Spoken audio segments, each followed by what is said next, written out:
Somebody farting here. Alright, remote controlled missiles. I don't know if you're ever told where you have to get the remote controlled missiles, but by this point in the game you should be used to having to go to the other basement floor to pick up items, just like in the other building you go to basement floor 2, this one you go to basement floor 1, so I guess that passes for variety here. It's quite convenient there are no guards around here. Well, I guess it's the same for any room that has no guards, it's pretty convenient. Alright, basement floor 1. Yeah. There are 2 guards on this floor at the moment. One is constantly in the bathroom, nice pixelation.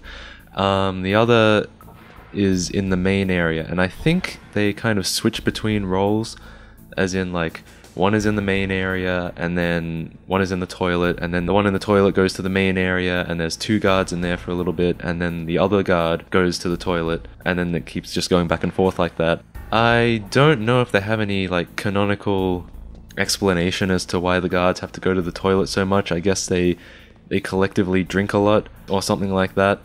I don't think he comes in here, kind of beyond the focal point of an average guard anyway, right? And we can just follow him. He can't hear us because we're not walking on, you know, metal grating suspended in air. Anyway, so yeah, we're looking for some remote control missiles pretty much. But, oh, okay. Oh god, alright, I'm just gonna chill out here. Over here are the female restrooms, which I guess don't get used very much because the only female we've had in this game is Meryl. We also can't go into it. Kojima always trying to stop our fun. That came out wrong. But we will be able to later on. Spoiler alert. But for now, we need to find the remote control missiles, which are called Nikita missiles. We get the launcher and a good amount of actual missiles for it. So yeah, I'll give a demo, I guess. I'll try and explain the mechanic of the missiles soon when we get back down to basement floor 2. Just for now, I'm just gonna check if there's anything else interesting in these rooms, and it doesn't look like there are, and the guard's coming this way, so let's get out of here. Alright. Yes, back to basement floor 2, where with the room, the corridor with the poisonous gas and electrocuted ground. Is that correct English? Oh god. Now I just embarrassed myself on the internet yet again. I actually failed this a lot, so I'm cutting out like 20 attempts of this, because I guess I was kind of being impatient. You know, I was trying to rush it, which you really can't do, not with this one at least. So you pretty much just have to navigate the missile through the building to the control center or whatever, which I don't know if Snake can actually see where the missile is. I mean, I guess he can, but it's not really explained how. I mean, we can see it because we have this neat little top view, but Snake doesn't have that. He just has a first-person view, and with his eyes he can't see it, right? Oh, what am I talking about? This is so pointless. Okay. Yeah, that's that. Boom. Alright, another puzzle solved. Alright, I'm being very, very lame today. So, yeah, I really like the remote-controlled missiles. It's a shame, I'm pretty sure, I mean, I haven't played this game in a couple years, but I'm pretty sure we never get to use them again, which is really a shame. I mean, I really like these things. They're so much fun. You'll notice I'm throwing in chaff grenades in order to bypass the gun cameras, because you don't get caught by the gun cameras, they just shoot at you and slow you down. And when time is a factor because of the oxygen, I really don't want to waste my time, so just throw in the chaff grenades and it's all good. And yeah, I think we can just make a break for the other side. Don't even have to worry about getting more oxygen because the next room is fine.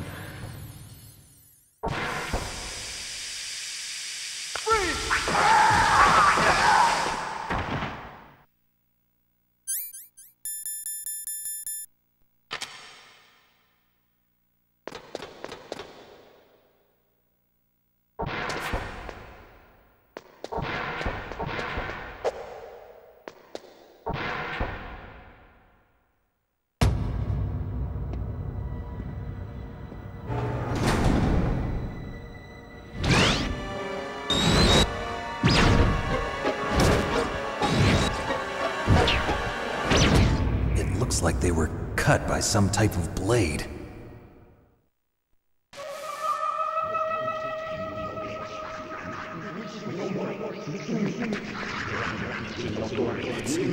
It's a ghost.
Stealth camouflage? Who are you?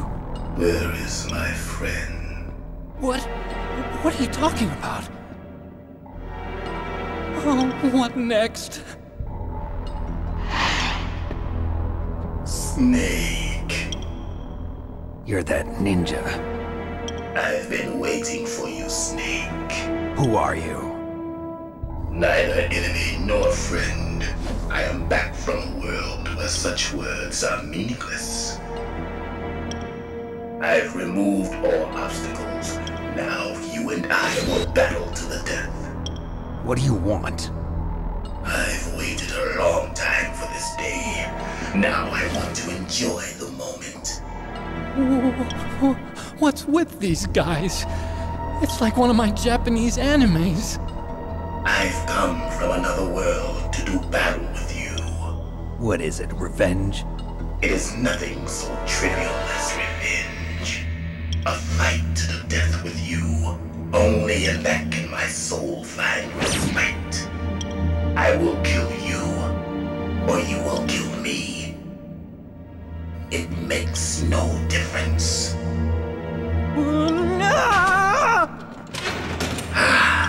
Fine. He can watch from inside there. I need that man. Keep your hands off him.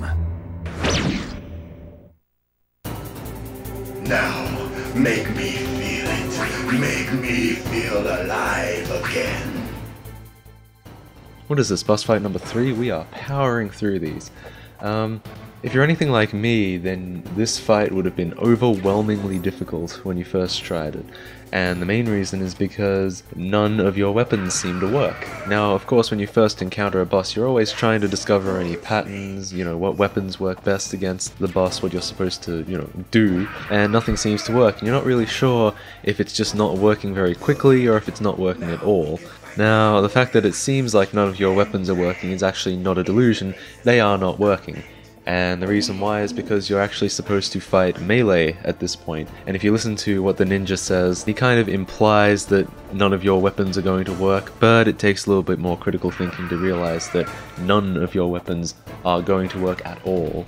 Especially since up until this point the game has done nothing but endorsed that you shoot people almost over stealth, which is why a lot of people don't like this game, because really stealth is almost optional if you have enough rations and enough bullets. Once you do attempt melee combat, then the game plays a nice pat on the back cutscene to let you know that you are in fact doing it right. And once you do that, it becomes much easier because you can actually tell that you're, making a difference. There are 3 kind of stages to this boss fight. The first one, you just fight, normally. It's nothing special, just fighting melee and trying to dodge any of his blows.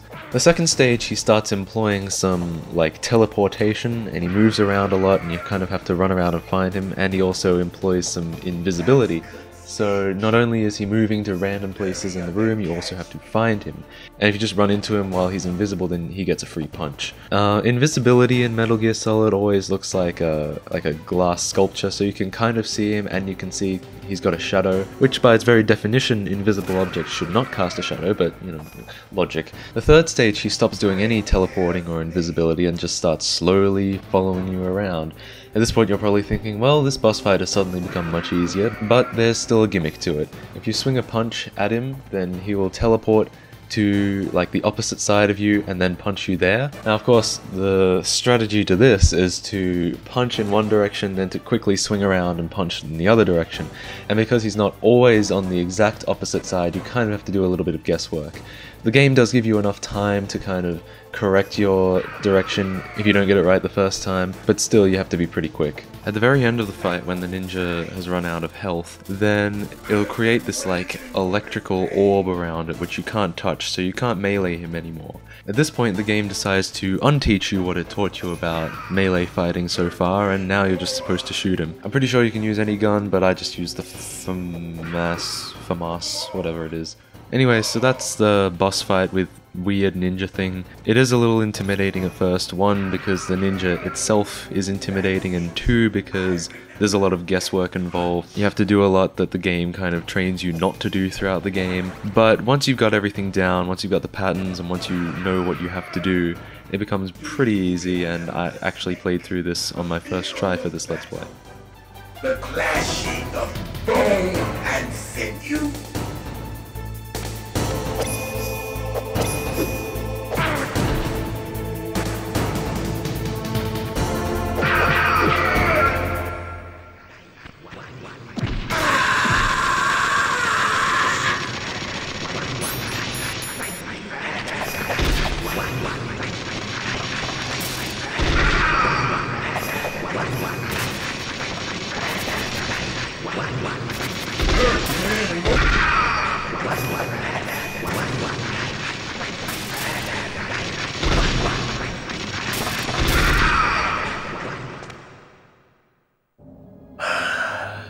I felt that snake. Do you remember me now? Can't be. You were killed in Zanzibar.